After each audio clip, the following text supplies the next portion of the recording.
Halo Sobat Paralel, seperti yang pernah saya janjikan dahulu, saya akan menggunakan suara asli saya setelah 1000 subscriber. Namun karena beberapa alasan, saya putuskan untuk menggunakan suara asli saya di video sekarang dan seterusnya. Ya, semoga suara saya tidak mengganggu telinga Sobat Paralel semua. Kali ini, di video ini, saya ingin kembali menuju ke luar dimensi. Menjelajahinya yang walaupun hanya sebatas imajinasi dan pemikiran yang liar saja. Namun, kata Albert Einstein, dari pemikiran yang liar inilah ilmu dapat dibuktikan. Seperti yang pernah aku bahas di video sebelumnya, bahwa kita, sebut saja sebagai manusia, dari dulu sampai sekarang itu menempati dimensi ketiga. Namun dalam konsepnya atau mungkin kebenarannya, manusia sebenarnya hidup di dimensi keempat. Bukan hanya manusia sih, namun seluruh makhluk hidup yang ada di bumi merupakan penghuni dimensi keempat yang terjebak atau singgah di dimensi ketiga. Ya, kenapa saya berani bilang seperti itu? Ya, karena semua yang saya utarakan sebenarnya ini kan masih dalam sebuah hipotesis awal.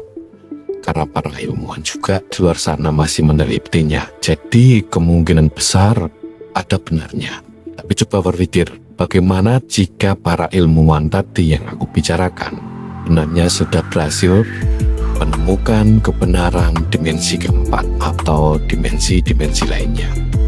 Kemungkinan besar mereka ini dibungkam oleh para elit global dan kebanyakan dari mereka akan dibunuh atau difitnah agar pengetahuan akan dimensi keempat dan seterusnya tidak terpublikasi.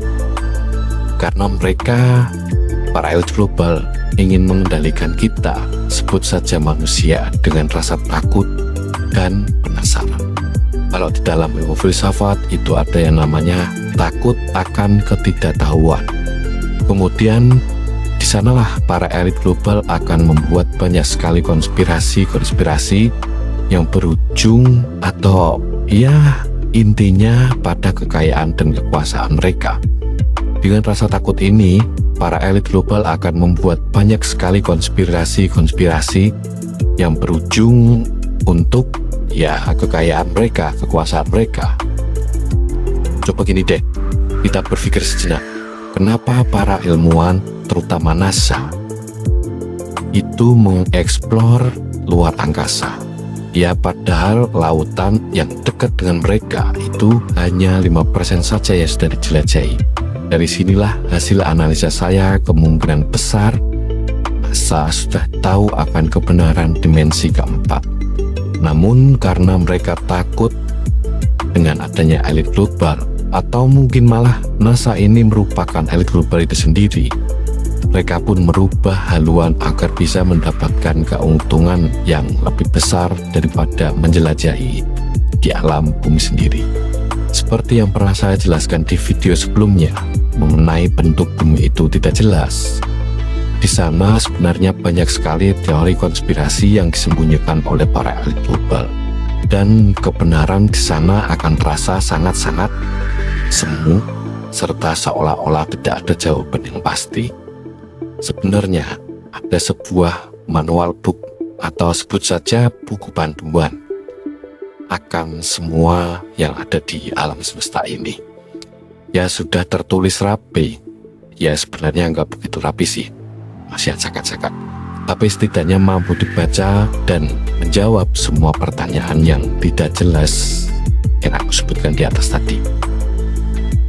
Dan coba flashback ke belakang, bagaimana manual book ini ingin dihilangkan dari peredarannya oleh para elit global. Ya, walaupun ada satu zaman yang berhasil menghilangkan manual book ini.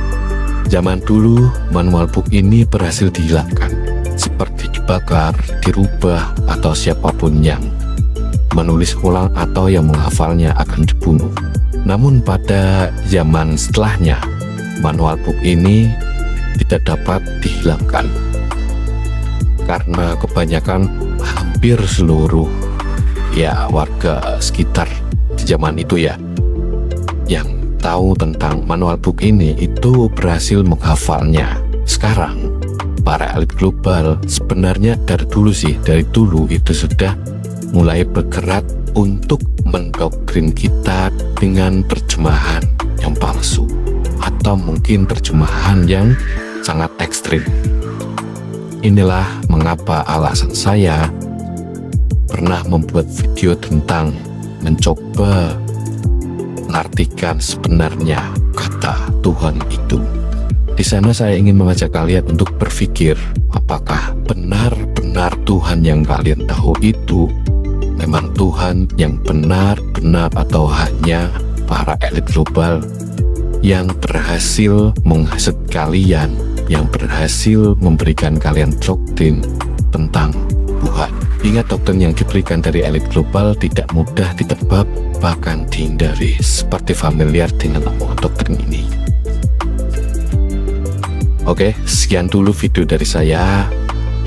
Semoga pemikiran sobat paralel mulai terbuka dan mulai terlepas dari doktrin-doktrin para elit global yang hidup di alam semesta ini.